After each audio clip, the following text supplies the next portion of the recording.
a lot of people, they want to connect to Africa. The issue with this, to me, and there's nothing wrong if you want to connect, but for me, the issue it is for me is that if you do your history and your research, you will learn that 90% of the ships that came from the transatlantic slave ship went to Colombia. Only 10% went to the United States. So if a lot of the people who are black here, they came from Colombia, and then they came here. Another thing that people won't realize is that not all the people that was coming from Colombia here that were slaves were African. A lot of them were black aboriginals from Colombia. You see, when this is stuff you don't teach, they don't teach you in the history books. But when I went to Colombia and I talked to, I have the video here. I talked to a more European-looking tour guide who was close with the Aboriginals and introduced me to some of the Aboriginals, who then say, and the local version is that yes, they arrived here and they found the native tribes, but they found a lot of gold too, and they wanted the gold. Aha. Aha. So they asked permission to the queen because they said this land is full of cannibals, of bad people, so we need to bring freedom to this territory. The queen said, okay, you can do it, and they started to hunt all the native tribes. Yes.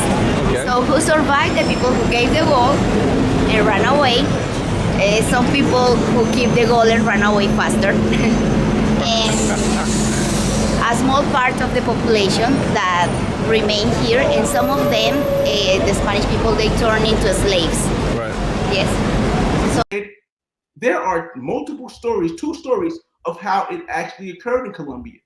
The first is that the Colombian people came here, they seen there was people here, they went back the Spanish people came here, the Spanish conquerors came here to Colombia, they seen the people was here, they left back, and when they returned, there was nobody here. Cap. To me, that made no sense.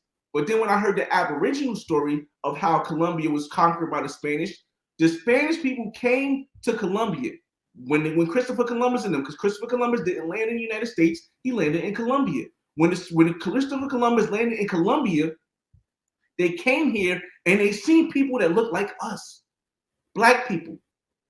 And they seen that the black people had gold, a lot of gold.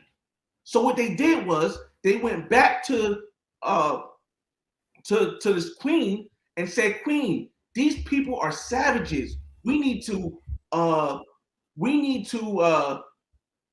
civilize them, bring civilization to their town. And what the queen said was, sure, you can do this, and gave them a bunch of guns, a bunch of weapons, and more soldiers to come back here and start to hunt down all of the people.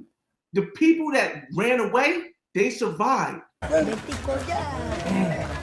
Bueno, así como vinieron a visitarnos aquí, que lleguen sanos y salvos a su origen. It's a good travel by the African gas. African gas? African gas. Thank you. The people that gave their gold away and then ran away, wow, they survived.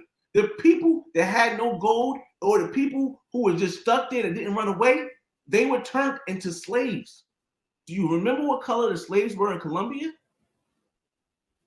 So this is why you really have to do your research before you jump into Africa. Because you might not know whether or not you are from Africa during the slave trade, which happened in the 1600s, or if you are a Colombian Aboriginal who was here when they first arrived in the 1400s. And usually stuff you don't find out until you do and go places like this, where in the Petronio Alvarez Music Festival, where I went, and you talk to people from Choco, and you talk to people from Buenaventura. You don't learn this stuff in history books because they whitewash history to make sure you forget your own history or the possibility. So to be this is the reason why I call myself black, because you cannot be 100% sure that you're from Africa, because 90% of the black people who are slaves in the United States, who were slaves back in the day in the United States, were from Colombia. And this happened in Colombia. Good morning, world.